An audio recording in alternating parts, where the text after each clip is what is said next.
Hi everybody, it's Diana again. Thanks for coming by. I wanted to start out with the one thing you don't want to do is to be fumbling around with your money and your wallet and your glasses, and because I have readers, I have my sunglasses when I'm out yard sales and estate sales and all that stuff. So what I ended up finding, which I absolutely love, is a vintage game bag. And it's by a company called Burford, and they make all kinds of stuff in England, and it's vintage, and this whole thing opens up. It's a pocket. It's got plenty of pockets, inside pockets. I just love it. So this is my picking vest. So yeah, that is one thing that I just wanted to say, that sometimes, it gets kind of difficult because, you don't want to carry around a purse, and this is very easy. You just throw it on and you're out the door. So, doing another video on finds that I've come across in the past 20 years, I guess. And these are some of my personal things that I really liked, and I want to share those with you. There are a couple things that I am going to probably post, though, on Etsy for selling. The first thing I wanted to show you was I have a half-torso wooden mannequin, and she's got arms that are twined into her body. And I've had this probably 15 years, maybe more. I bought it on Etsy from a seller that is no longer online, and sadly she only had a couple of them. And I snatched her up a long time ago. I don't want to call it a her because it's obviously not a her. Anyway, I use this one to display my necklaces that I make, and I just love it. Maybe because it's minimalistic, kind of industrial. So the second thing I want to show you is, over the weekend I found this, and it's huge. I think it's like 6 foot tall. I think it's some kind of Chinese art panel. It's extremely vintage. The back has all kinds of stains, but it's sewn.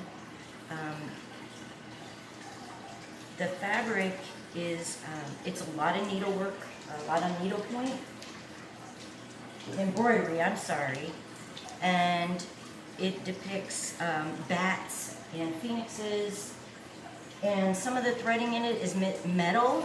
I actually took a picture of it earlier, and it's actually gold threading, which makes me think that it's extremely old. And I do have a valuation, not an appraisal, with Christie's auction house, so maybe they can tell me more about it, maybe when it was from, and if they find that it's worth a lot of money, then I might just have them auction it for me.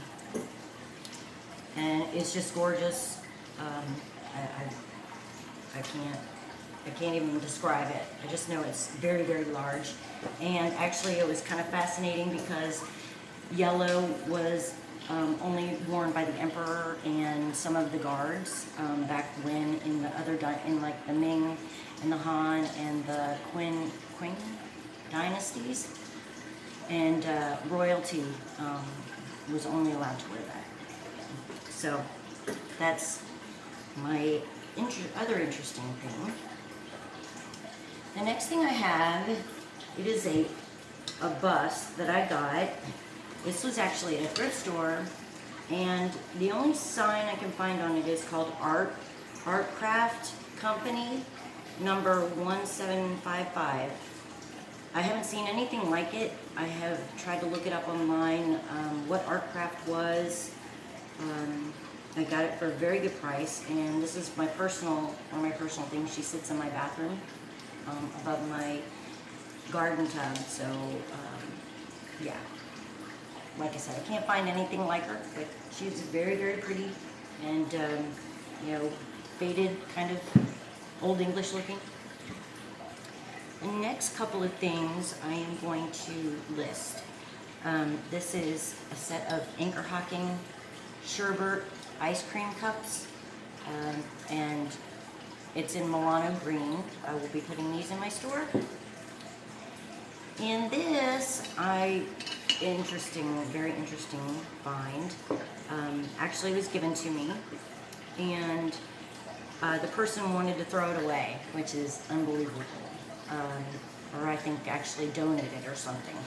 It is a 1800s two-faced spaniel tobacco jar humidor, and Staffordshire is actually made of the mud or the clay that is produced in that area in England.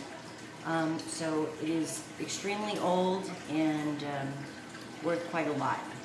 They're hard to find. They usually come in brown, but I think we have a black one.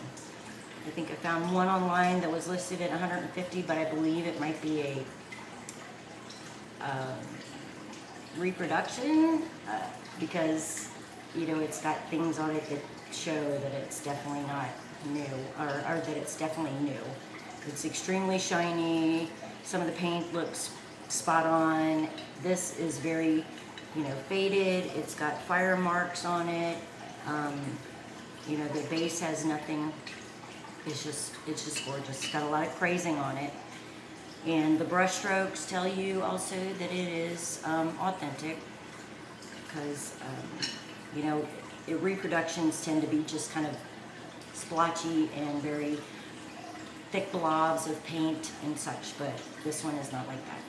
So I'm seriously thinking about putting it in my store. I might try and find an auction house for it if I think that far ahead. But so I hope you're having a good night. I hope you had a great day, and I will be coming back to see you soon. I just wanted to say thank you very much for those who have seen my video from yesterday and who have gave me a thumbs up, and I hope to see more of you, and thank you for subscribing, and bye-bye.